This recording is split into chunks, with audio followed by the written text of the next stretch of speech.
This is a place. This is the place? This is a place. We want to talk about. This is a place. Thank you for tuning into this week's episode of This is a Place. My name is Brandon, and I'm here with a guy who I was going to tell a joke, but it's really none of his business. Nate. It's none of my business. None of your business. None of your business.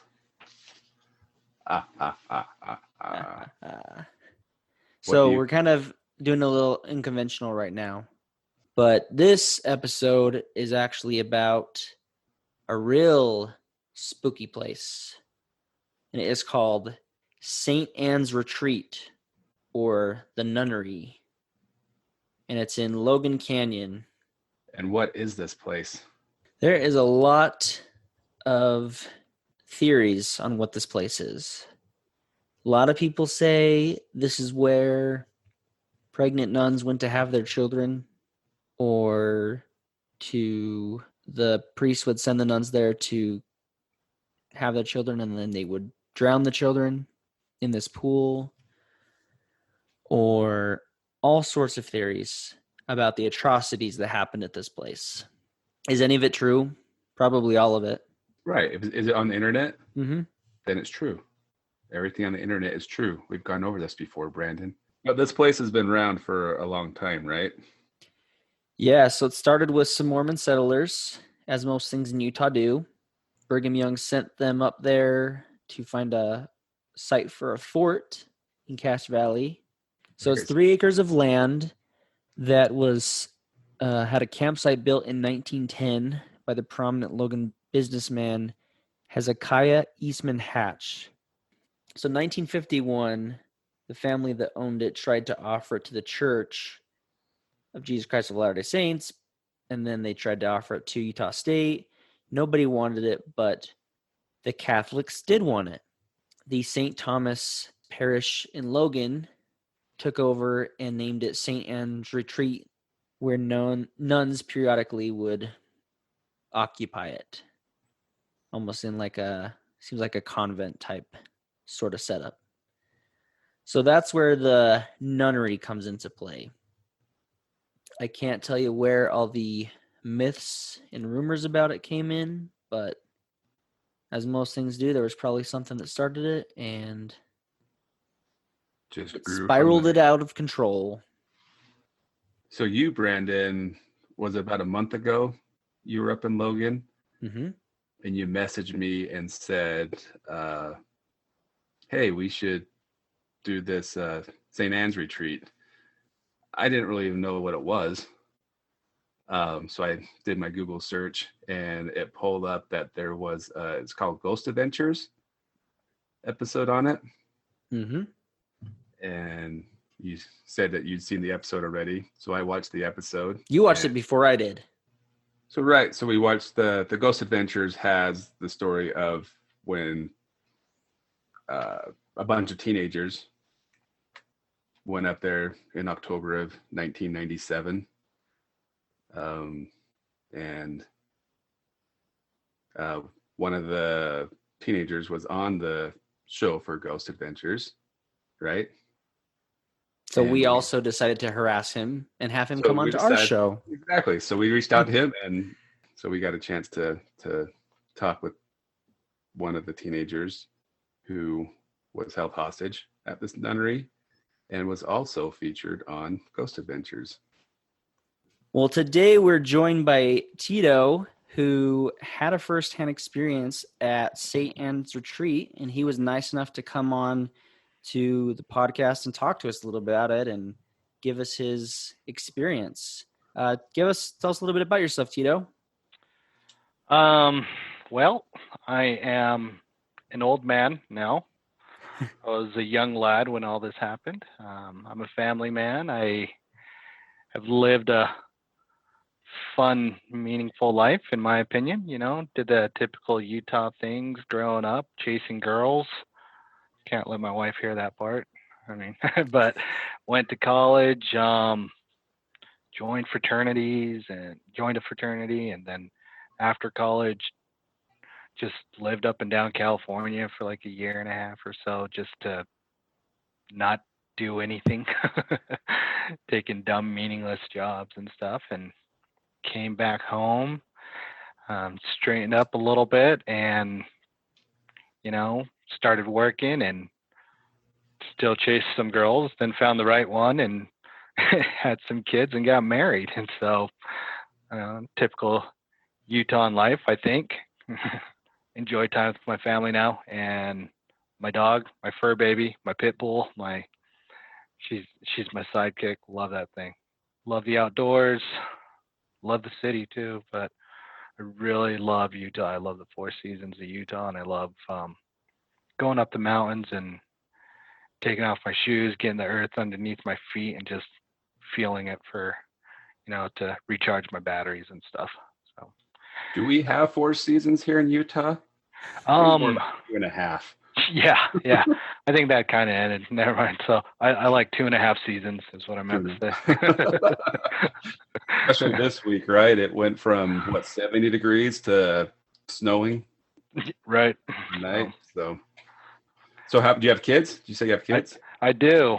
I have a 17-year-old from a previous relationship, and now I have a 2-year-old and a 6-year-old with my wife.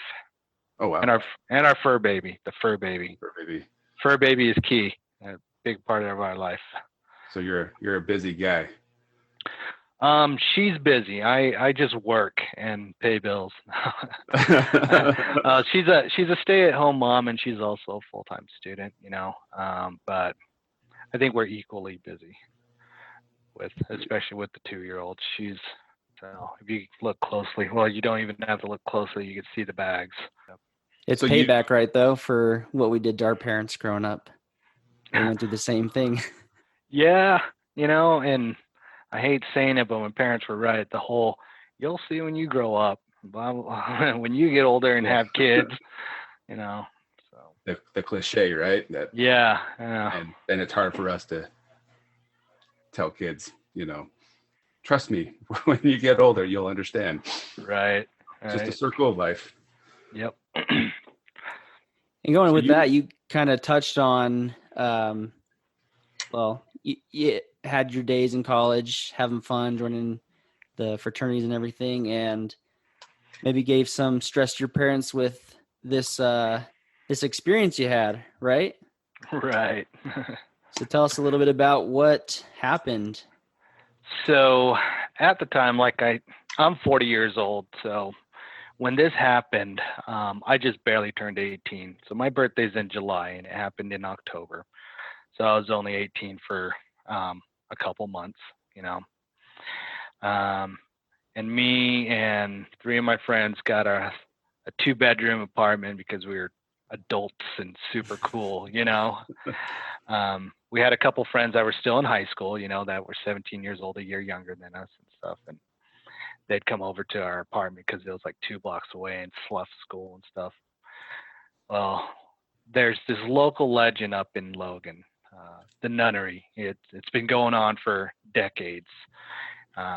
There's so many different legends of it, of haunted nuns and stuff like that, and wolves with red eyes that attack people, and priests that have just done just horrible, scary movie type stuff, from murders and things like that. And the legend, just like any other legend, has progressed and stuff. And being 18 years old and having a few friends that were 17 and stuff, we were sitting there one night at our apartment, like I said, being cool. And one of our friends, she was a girl, she's still a girl. She's like, hey, we should go up to the nunnery, get a good scare for Halloween. It was on Halloween night, right?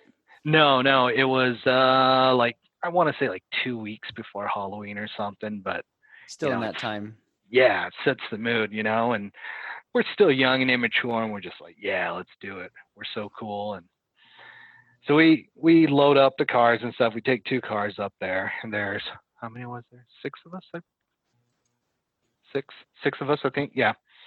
So we start heading up there, and like I said, we were the age of 17 to 18, and we started heading up there, and it's up the canyon, maybe, yeah, like a 15-minute drive. It's really not that far, but you go up in the canyon, there's no streetlights, there's nothing, so it's super dark, and it's right off the road. There's a bridge, this old rickety bridge, very Sleepy Hollow rickety bridge. And there's also this fence, though, this modernized chain link fence with some barbed wire on top, because people have always been going there for years. And it's actually really, really pretty. The setup's really cool. Like, if you fix it up, it would be fantastic. It'd be such a great place. But something a lot of people don't know about me is I'm afraid of ghosts and snakes and stuff. So I was actually pretty scared, right? But I was being, You had to be like, tough in front of the girls. Yeah, exactly. And that's exactly it, and the gate was open, and I remember to this day, one of my friends, she's like, "The gate's open, they're inviting us in." I was like, "What? Who talks like that?" And like I said, I was like scared, but I tried to act cool, Here, I'm a stud and stuff, or so I thought. So we crossed the bridge, and like I said, it's real rickety. You can hear it creaking, or I can hear my heart just racing. And immediately, the first thing I think about is just all these stories I've heard. We're going to see dead nuns. We're going to see the dead priests chasing us. The wolves are going to attack us. We're going to be torn to shreds. There's going to be dead babies and stuff. And I'm starting to panic. And I'm just like, I'm sweating, and it's October, and it's cold. It's like we went up there at like midnight or something like that. And I'm like starting to sweat. And I'm freaking out a little bit. And we go up the trail a little bit.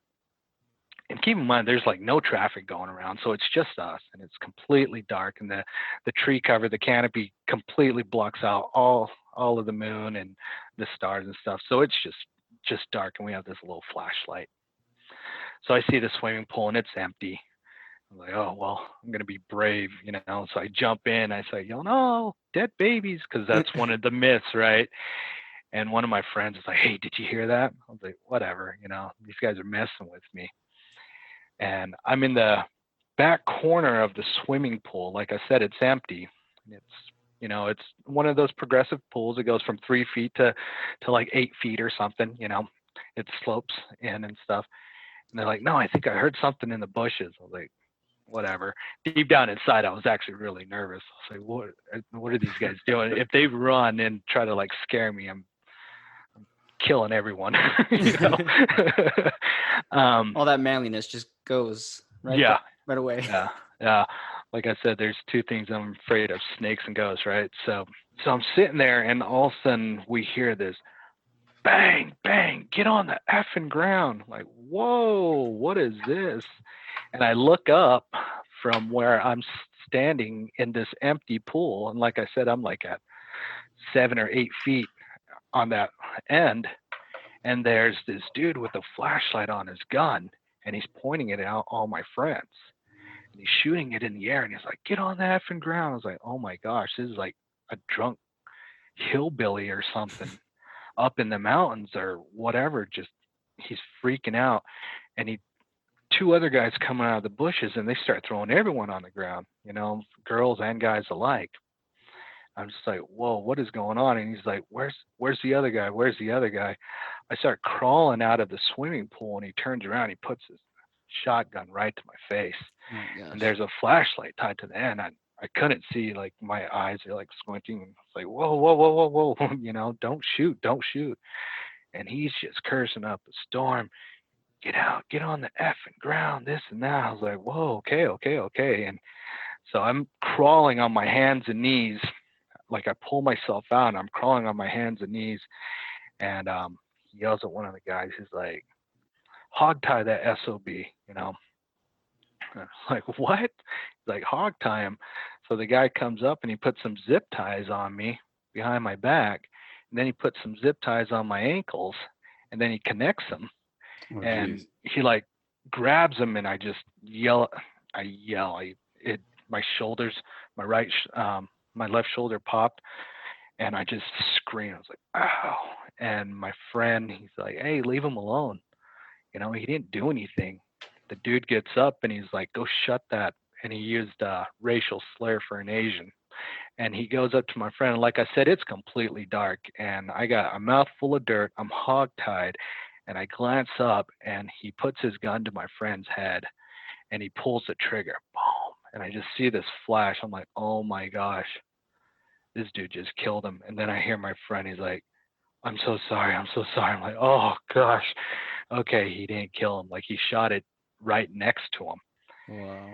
And the girls next to me, they're like, what is going on? I was like, I have no idea. And I was like, if you guys can go. Well, he comes and they start zip tying everyone up. And they're like, let's take him to the cabin. So everyone starts getting up and he's like, get on your feet. And I was like, you hogtied me. I can't get on my feet. So they loosen up my ankles and they pick me up, and he picks me up by my hands that are already tied behind my back, and he lifts me up. They bring us into this cabin, the main cabin, and it's the same cabin that they interviewed me on Ghost Adventures. They sit us in this half circle, and I'm sitting on the end, and it's the two girls and then my friends and stuff, so we can all see each other. We're in this U shape. We could all see each other. We're just full on panic. Like, what is going on here? Like, are we actually going to die tonight? And at first, I've always kind of been like a people person. So I tried to like talk to them, reason with them, if you will. It's like, hey man, we're just coming up for a scare. Like, we're sorry. We just wanted to see if there are actually ghosts up here. And I kind of chuckled and stuff, trying to make light of it. And he's like, anyone that has ever died here, I'm the one that killed them. I'm like, what? Whoa. I mean, when you have a gun to your back and you're tied, like you believe everything that, you believe everything that the person says. And this guy starts freaking out. He's like, I was in Vietnam. I should have killed all you, blah, blah, blah. And I'm just like, well, I'm not even Vietnamese, man. Like, calm down. He's like, you're the gang leader. I was like, gang leader? I'm not a gang leader. Like, look at these people, look at these girls. We're not a gang. Like, we're just, I mean, I guess Scooby-Doo gang or something, but I'm the most scared one here. Yeah. Yeah. And we sat there until the sun came up. Wow. Is when the cops got there. And we kept asking, we're like, I thought you were going to call the cops. Like, are the cops coming up? And he's like, oh, they'll be here. And for the first time in our young lives at that time, we were like praying cops would get there. But I think the worst thing was when the two girls next to me, they were my friends. And I mean, we're still friends, but they're like, whatever happens tonight, please don't let them touch me. And I was like, oh, and it just, like, all of us, we were just like, oh man, what did we do? Like, instant regret, And there are times my friends are like, we should just get up and run. I was like, I can't. I'm hogtied. He put a rope around our necks and stuff. I was like, if you guys can go, like, go. But I can't go anywhere. I remember when the cops got there, like, the sun started coming up and stuff. Like, we could see outside, and the cops came in, and the dude just talking this big game. He's like, I got them. They're over here tied up and stuff. And the cops just like, what is going on? And then a couple other cops, and I want to say like a sergeant or something, some higher ranking officer, and he's just like, get the effing ropes off of these kids' neck, untie them right now, take that guy's gun and stuff. Like, he was pissed. He came in just like, what the F is going on here? And the guy's like, well, these kids were trespassing. He's like, I don't give a, like, he was just going off. And the other cops are like grabbing at their guns, and they're taking everyone's guns, because there was three guys, taking their guns and stuff like that, getting the ropes off of our necks and cutting the zip ties and stuff. Like, you guys are right. And like, I don't know, like I was in shock. I know I was in shock, and I was kind of like, is this for real? Like, did we just go through 6-7 hours of being tied up, and now these cops are here? Like, are we actually like going home? But they ended up giving us trespassing tickets initially. So we had to actually go down to the police station. We actually got trespassing tickets, and we went to bed. It was a long night, and I probably didn't get home until like 10 in the morning or something after we got our trespassing tickets and stuff. And that same night that we got home, so probably didn't go to bed till like 10 in the morning, and woke up. Honestly, it was like 6 o'clock, so it started getting dark again. And me and all my friends wake up and stuff, and we're like, what happened last night? And we're just kind of talking, and we get a phone call. This was back in the day before cell phones and stuff. We had the cordless phone, and it rang and had a weird number on it, and we didn't answer it. They called again, we answered it, and it was one of our friends calling from a payphone. And they're just like, hey, 30 kids went up to the nunnery, and the same thing happened to them. Like a different night or the same night? The same night from the morning that we came home. Okay. Well, it turns out these kids' parents, their parents knew bishops and lawyers and doctors and cops and stuff like that, so they weren't having it. They went down when those kids went home and told their parents. They went to the sheriff's office, and a mob of parents and kids, went to the sheriff's office, and how could you let this happen to our children, blah, blah, blah. And I guess a couple of the kids were like, hey, Mr. Sheriff, there's another group that it happened to last night that got it worse than us. We ended up going back to the sheriff's office, and we're just like, are we in trouble again? Like, what did we do? He's like, don't worry about those trespassing tickets, okay? We're like, oh, sweet. Thanks, man. And he's like, we need to really actually sit down and talk to you guys now.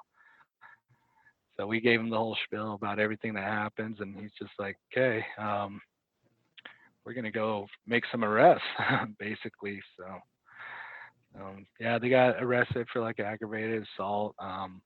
The whole court thing was pretty intense. Like they called me up to the stand twice because I got all the verbal abuse and was the one that got hogtied and stuff. So I actually got up there. The brunt of it. Yeah, it was pretty crazy. Like, had all these news stations interviewing me. And all this time later, people won't let you forget it. Yeah. It was crazy. Like, I never believed in PTSD until that. Like, I was having nightmares of gunshots and stuff like that. And it was pretty crazy, And like, all of us kind of grew up and went our own different paths. But one of the kids, he's my best friend. I've known him since the 6th grade. He grew up to be like this all-American he joined the Marines, and after he got out of the Marines, he went into the Army and joined the Special Forces. He's gone on, he's a sniper and stuff, and he's just like G.I. Joe. And we sit and talk about it sometimes. He's like, oh man, if I knew then what I knew now, and he's like America's hero, he's that guy, you know what I mean? So those guys would have been at the bottom of the pool. yeah, exactly. He's been on 6-7 tours in Iraq and stuff, and overseas multiple times. Like, he's just, yeah. So, but yeah, that's my story. And you guys got your scare that night that you were looking for. Maybe not quite what you expected, but if I had a full stomach, I probably would have pooped my pants. That's not even a lie. If they had Beto's back then and I had a Beto's burrito. Yeah. I don't think you have to be scared to poop your pants eating at Beto's. It probably would have worked out. You probably would have been like, I feel bad for this guy. These guys got to go. That's true. He might have gotten released early. You got the sympathy card. Yeah, I was like, all right, we can't pick on these guys. This guy's going to be embarrassed enough.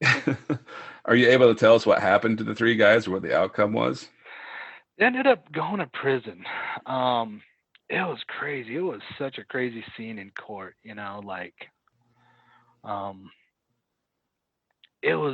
he was like trying to claim that we were up there to vandalize and stuff like that.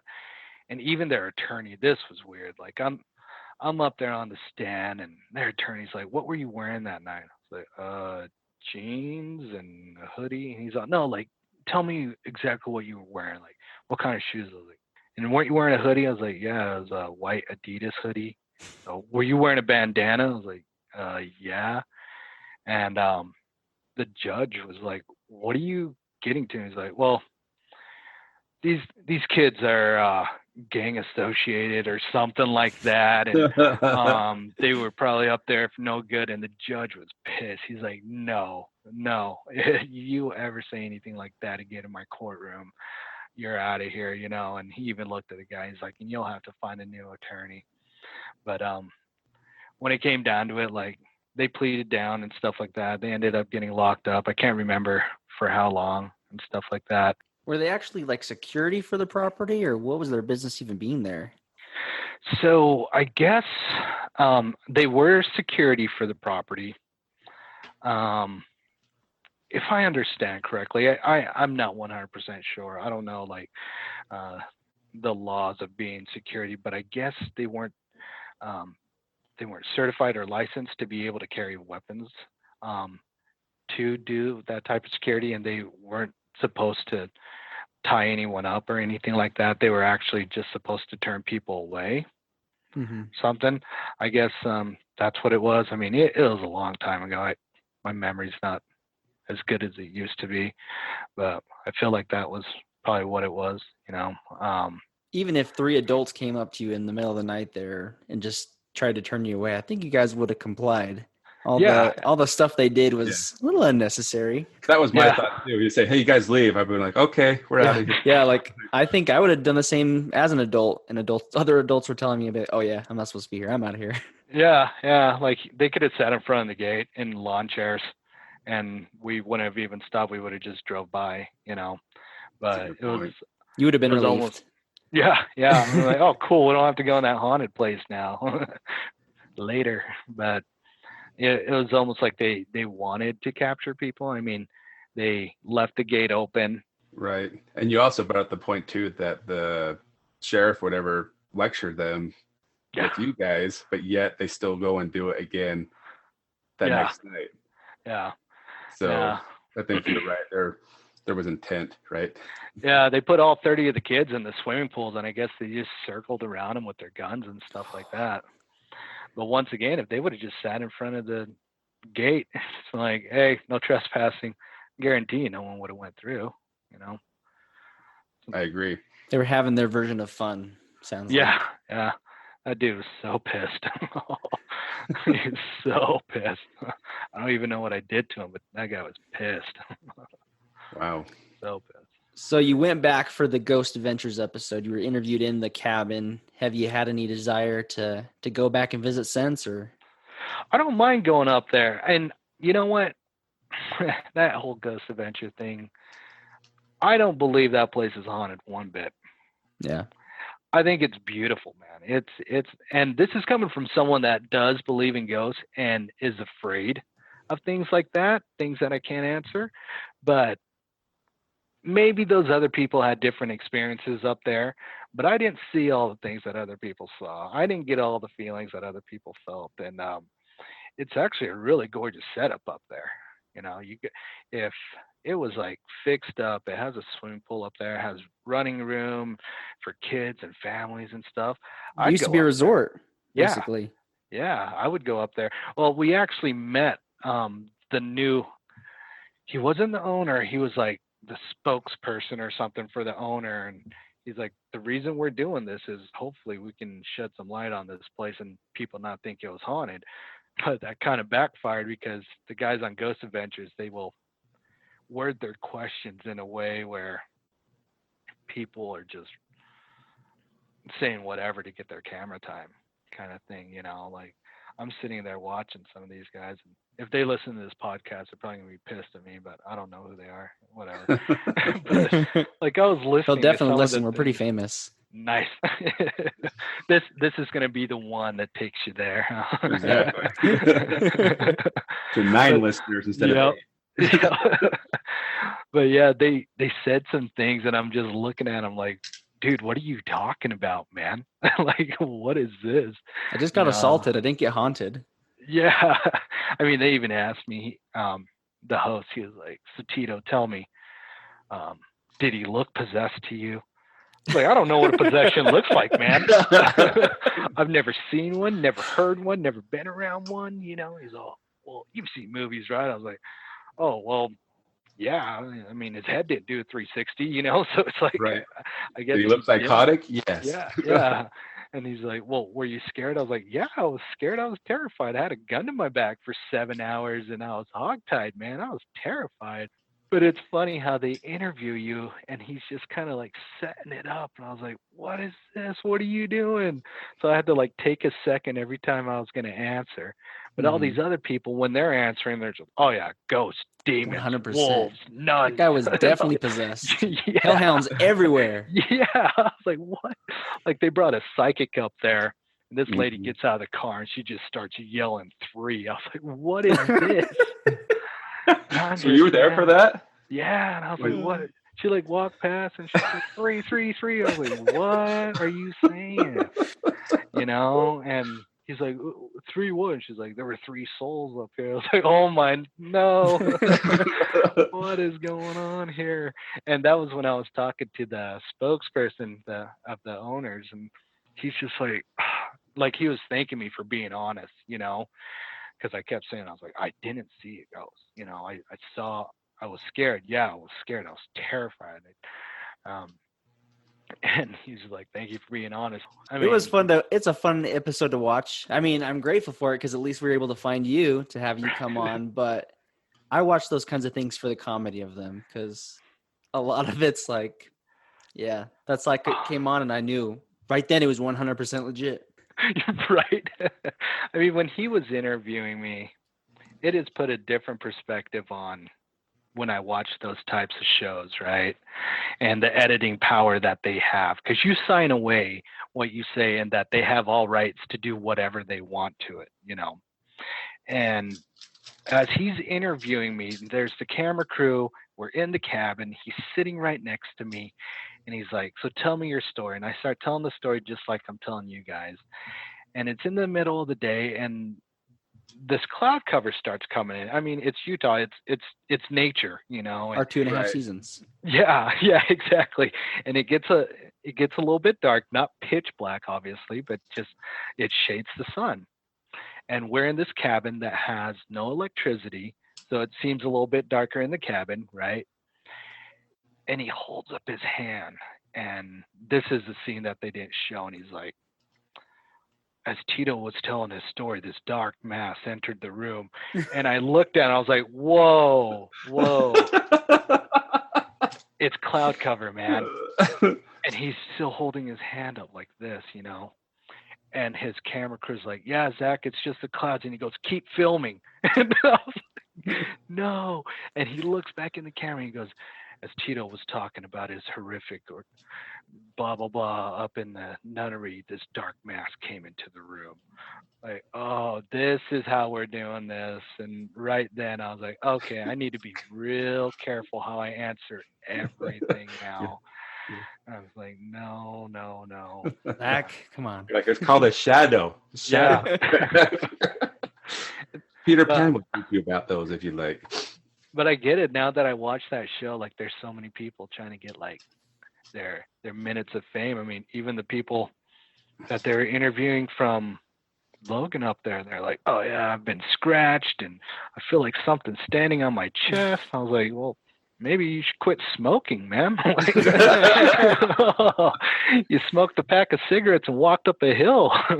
Might have the COVID. You're Go right. get tested. Yeah, seriously. I'm like, gosh. I'll How put did this they- out there right now. If they are listening, we will 100% go with their agenda to make us famous. So Right. How did they find you, Tito? Like, how did they pick you out of everybody to be on the show? Oh, this is crazy. Now, the stars aligned perfectly. So my friend that was there with me that night, his brother moved down to Las Vegas to become a teacher, right? And he was at a casino playing cards one night with some friends just for the heck of it. and he starts BSing with this guy, and they're drinking, you know, and they're just having these long conversations, and it somehow gets to the point how this guy works with some dark radio thing. It's like called Dark Horse or something radio, where they just talk about paranormal stuff. And the guy's like, "Oh man, that's crazy. I'm from Logan, and there's this place called the Nunnery, and where these nuns died. Some priest killed them and killed the babies and stuff. And my brother and his friends went there and got tied up by these crazy dudes." And he's like, "Really?" So there's these two guys just exchanging like ghost stories. And he's like, "Hey, how do I get in touch with your brother?" So he gets in touch with his brother, my friend. And I'm literally sitting at work one day and I get this Facebook message, just like what Brandon did to me. And he's like, "Hey, you want to talk to so-and-so?" I was like, sure. And I give him my work email, and all of a sudden I get this email. It's like, "Tito, I'd love to talk to you," in all caps. "I want to hear your story, you know." And I talked to him, and he's like, "We're going to go film up there, and we want you to be there." All right. Sounds fun. Yeah. So it all happened by fate, man. It just so happened. Who says that nothing good comes from alcohol? Yeah, there you go. Well, while we might not be as famous and as good at manipulating your words like Ghost Adventures, we do appreciate you coming on and talking with us about your experience. It's been a lot of fun to hear about it, and not fun for you to experience it, but I guess as you look back, it's kind of you got experience so that people don't. It was fun. In hindsight, you know, I can officially tell my kids, if it says no trespassing, don't test it. Not worth it. Yeah, don't test it. Okay. And, you know, it is what it is. We survived and made us grow up pretty quick, you know, and it's interesting. I've been in, before COVID happened, there's been a couple times I went down to Salt Lake and stuff, and I stopped at like a McDonald's or a Burger King, and the episode would have just played or something. They're like, "Hey, I saw you on TV." I'm like, "Hey, really? cool, yeah." Every time they show that episode, I get people hitting me up on Facebook asking me to be friends and stuff like that. And they'll say things like, "I'm a really big fan. I'd love to tell you my story." And I want to tell them, "Dude, I'm not a ghost hunter, man. Like, I'm like, if you're trying to use me as like your stepping stool to like tell your story and get in touch with Zach, it's not going to happen." Like, so, but this was fun. I wish you guys the best of luck, man. Yeah. Thanks. Appreciate your time. Luckily, Tito and his friends were able to get out safely, but man, did they get put through the ringer.